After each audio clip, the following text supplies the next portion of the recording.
Hey Tommy, in your lifetime, how many new Nissan Zs have been unveiled? Well, I think two, Dad, the 350 and the 370. Well, now there's a third one. And in this video, we're going to go and show you everything you need to know about the brand new, and it's just going to be called the Z, Tommy. No longer the 350, the 370, the 300, the 300ZX, all of those old names.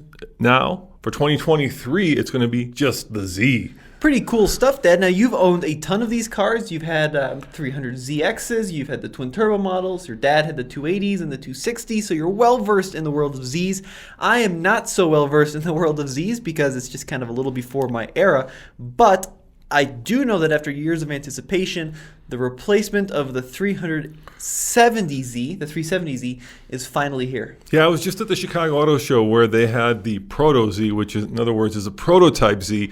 And even at the show, Nissan told me that 95% of the factory-ready Z is going to be similar to the Proto Z. So the cool thing is, I really kind of fell in love with it. I got to sit inside of it. I got to get hands-on with it. And they did a really good job by actually recreating iconic car and then bringing it into the modern era. That's a really hard tightrope to walk from a styling perspective, right? To do something that harkens back to the original Z, but at the same time is modern and is, well, current with the new trends. The only thing I guess I'm disappointed about is, what, I'll tell you that at the end of this video. Let's just go and talk about what we know about the new Z.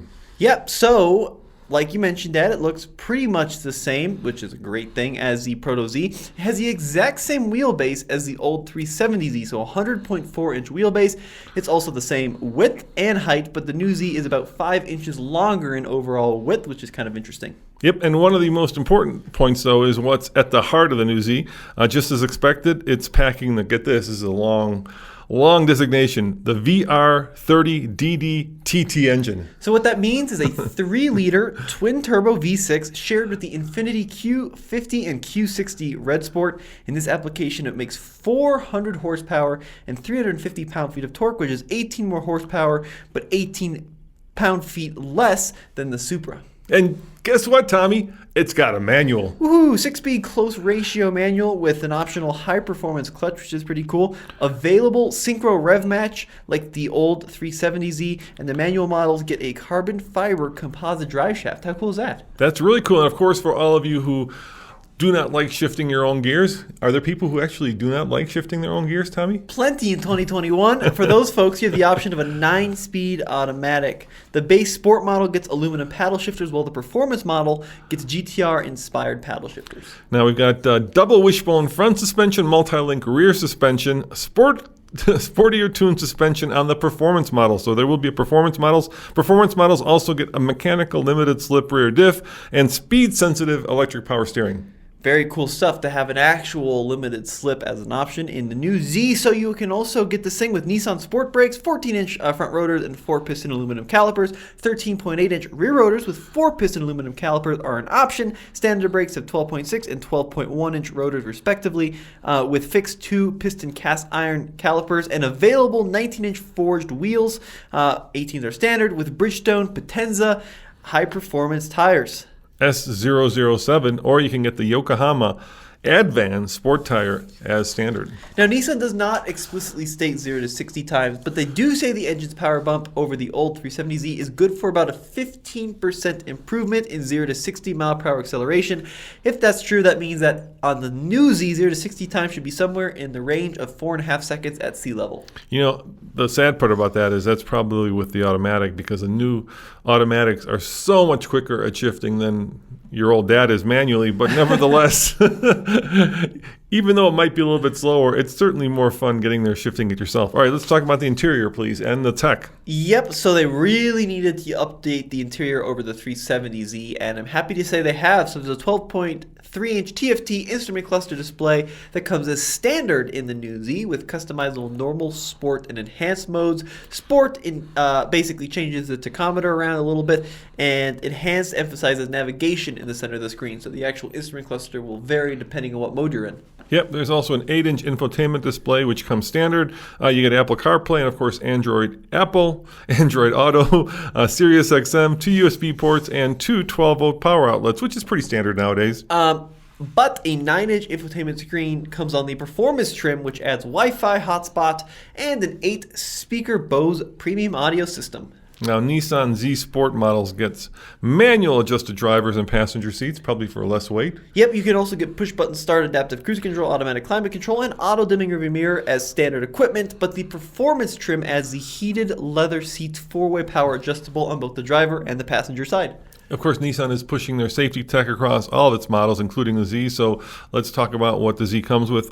Emergency lane braking with pedestrian detection, blind spot warning, lane departure warning, rear cross alert, high beam assist, and of course, intelligent forward warning, collision warning. So basically, that's all of the safety tech you get in that kind of shield that most of the Japanese manufacturers are now providing on their cars. And I think that's a great thing because, if I'm going to put you into the vehicle, I want to make sure you're safe. So, has Nissan done enough to compete with the likes of the Toyota Supra?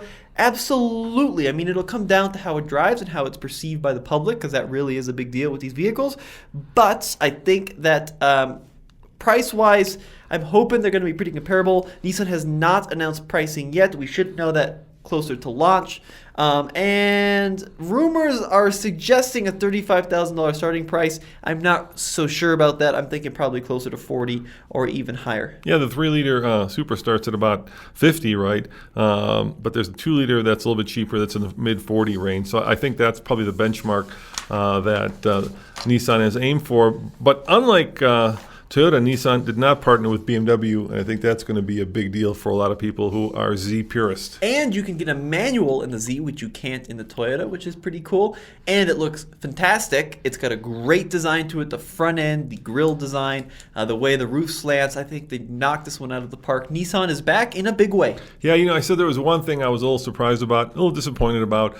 Once again, electrification is coming, and I hate to sound like a broken record, but it is. Why not be there first with the first electric sports car? I know the Tesla Roadster came around like 10 years ago, but really there are no electric, well, the Navara, but that's a $2 million vehicle that is obviously unobtainium for 99.99999% of everybody. So why not make an electric and affordable sports car and be there first as opposed to be there later? Because twin turbo with the manual transmission. That's why, Dad. This is an old school purist car. Not many of these left, in my opinion. Not many going to be coming down the pipeline anytime soon with the transition toward electrification. So get one while you can and enjoy one while you can. 2023 model year, so still some wait remaining before you'll actually be able to get your hands on this vehicle, but I'm hoping that it's a home run for Nissan. Now, obviously, this premiere video is a studio video. We were going to go to the premiere, but the New York Auto Show got canceled, and so we didn't. But, Tommy, there's good news there. Z is having a thing called the Z-Con in Colorado in the Springs. Sweet. I guess there's a big convention for everybody and everything Z, and they're going to have the new Z there, and we're going to be down there, so we're going to get hands-on with it.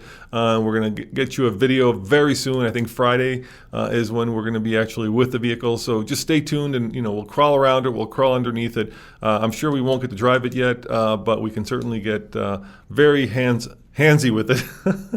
We've been calling these videos hands-on. For sure. Was that cringy? A little cringy, but be sure to stay tuned because we're going to have an in-person walk-around detailed review of the new Z coming soon. Once again, thanks for watching. Remember, you saw it first On the Fast Lane Car, we'll see you guys next time. Ciao.